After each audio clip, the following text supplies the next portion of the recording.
मुख्यमंत्री पुष्कर सिंह धामी ने शुक्रवार को मुख्यमंत्री आवास परिसर में आयोजित नियुक्ति पत्र वितरण समारोह में लोक सेवा आयोग के माध्यम से कृषि विभाग के अंतर्गत सहायक लेखाकार के पद पर चयनित 67 अभ्यर्थियों को नियुक्ति पत्र प्रदान किए। मुख्यमंत्री ने सभी नवनियुक्त कर्मियों को शुभकामनाएं देते हुए कहा कि अब वे उत्तराखंड शासन प्रशासन का हिस्सा बनने जा रहे हैं। सभी सच्ची लगन और मेहनत से अपने कार्य को निपुणता से करेंगे, इसकी उन्होंने अपेक्षा की। उन्होंने कहा कि प्रदेश के युवाओं को रोजगार के अधिक से अधिक अवसर उपलब्ध हों। हमारा यह प्रयास धीरे धीरे धरातल पर उतरने लगा है। उन्होंने उम्मीद जताई कि भविष्य में अधिक से अधिक युवाओं को प्रदेश में ही रोजगार के और अधिक अवसर मिल पाएंगे। मुख्यमंत्री पुष्कर सिंह धामी ने शुक्रवार को मुख्यमंत्री आवास सभागार में उच्च शिक्षा विभाग के अंतर्गत छात्रों एवं युवाओं के कौशल विकास हेतु नेशनल स्टॉक एक्सचेंज की गौरव योजना और मुख्यमंत्री उच्च शिक्षा शोध प्रोत्साहन योजना एवं शोध अनुदान वितरण का शुभारंभ किया। मुख्यमंत्री ने कहा कि इन योजनाओं से उच्च शिक्षा में शोध को एक नई दिशा मिलेगी, उच्च शिक्षण संस्थाओं का गुणात्मक विकास होगा और नवाचार को बढ़ावा मिलेगा।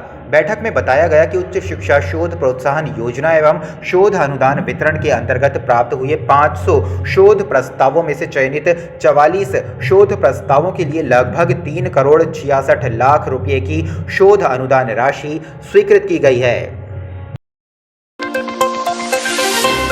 हर वर्ष उत्तराखंड में चार धाम यात्रा को लेकर श्रद्धालुओं में काफी उत्साह रहता है। बीते वर्ष चार धाम यात्रा में श्रद्धालुओं का आंकड़ा सभी रिकॉर्ड्स को तोड़ते हुए 50 लाख के पार जा पहुंचा। इस बार भी श्रद्धालुओं की बड़ी संख्या में आने की उम्मीद है, जिसको लेकर बद्रीनाथ केदारनाथ मंदिर समिति के अध्यक्ष अजेंद्र अजय ने कहा है कि बद्रीनाथ के खुलने की तिथि 12 मई तय हो चुकी है। साथ ही परंपरानुसार केदारनाथ के कपाट भी अक्षय तृतीया को खोल दिए जाएंगे। कपाट खोलने की तिथि तय हो चुकी है। 12 मई को भगवान बद्री विशाल जी के कपाट खोल दिए जाएंगे। इसी प्रकार से अक्षय तृतीया को परंपरा अनुसार भगवान केदारनाथ जी के कपाट भी खुल जाएंगे। तो एक तरीके से चार धाम यात्रा इस वर्ष प्रारंभ हो जाएगी मई माह में। इसको लेकर आप जानते हैं कि विगत 2 वर्षों में जो चार धाम यात्रा थी उसने नए कीर्तिमान स्थापित किए हैं। बड़ी संख्या में श्रद्धालु तीर्थयात्री हमारे धामों में पहुँचे हैं और लगातार नए कीर्तिमान स्थापित हो रहे हैं। इस वर्ष भी जैसे हमको सूचना मिल रही है और जो हमारा अनुमान है कि इस वर्ष भी बड़ी भारी संख्या में श्रद्धालु तीर्थयात्री धामों में आएंगे, तो उस और एक नया कीर्तिमान स्थापित होगा। तो उस परिस्थिति में जब हमारे सामने बड़ी भारी संख्या में श्रद्धालु रहेंगे तो उस समय हमारे समक्ष क्या चुनौतियां होंगी, क्या परिस्थितियां होंगी, उनका भी हम आकलन कर रहे हैं और उस अनुरूप अपनी तैयारियों को अंजाम दे रहे हैं। 15 फरवरी से फायर सीजन की शुरुआत हो चुकी है। इसको देखते हुए वन विभाग अलर्ट मोड पर है। इस साल बारिश कम होने की वजह से वातावरण में नमी कम है। इस वजह से वन अग्नि की घटनाओं पर अंकुश लगाना वन विभाग के लिए चुनौती बन सकता है। बीते 3 साल में पिछले वर्ष वन अग्नि की 35 घटनाएं हुई हैं। विभागीय मंत्री सुबोध उनियाल का कहना है कि वन अग्नि की घटनाओं को रोकने के लिए आम जनता की सहभागिता जरूरी है। इसको लेकर हमने प्रथम चरण में 72 गांव में ग्राम प्रधान की अध्यक्षता में वन अग्नि ग्राम प्रबंधन समिति बनाई है। पर्यटन मंत्री सतपाल महाराज ने गढ़ी कैंट स्थित पर्यटन विकास परिषद में महासू मास्टर प्लान, कण्वाश्रम और योग महोत्सव 2024 की तैयारियों को लेकर विभागीय अधिकारियों के साथ समीक्षा बैठक की। इस बार योग महोत्सव 2024 का आयोजन 15 मार्च से 21 मार्च तक किया जा रहा है, जिसके लिए प्रख्यात योगाचार्यों के माध्यम से प्रशिक्षण देने के निर्देश दिए गए हैं।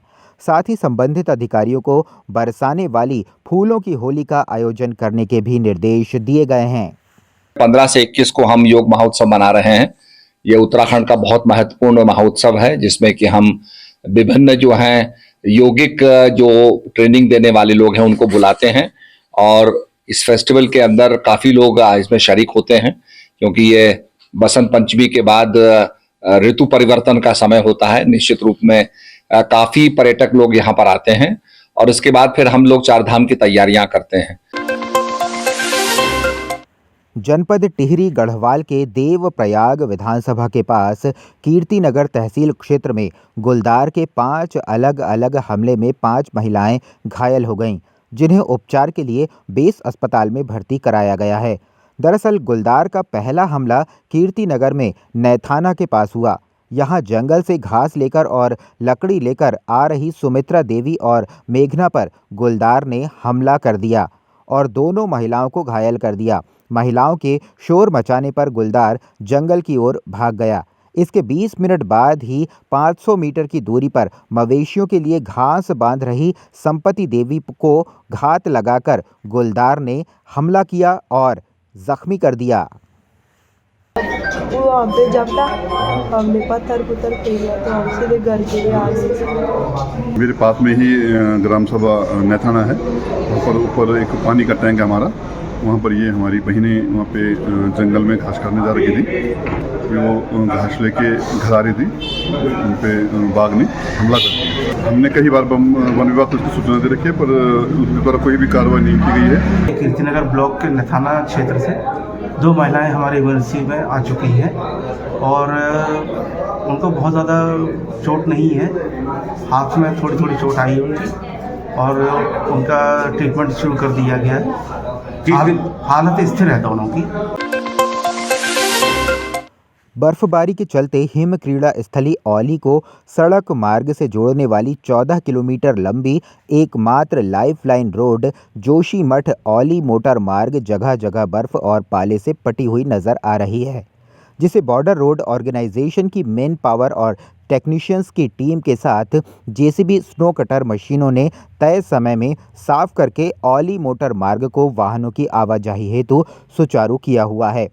बृहस्पतिवार को भी विंटर डेस्टिनेशन औली में हुई बर्फबारी के बाद औली रोड पर टीवी टावर से आगे वाहनों की आवाजाही बाधित हो रही थी।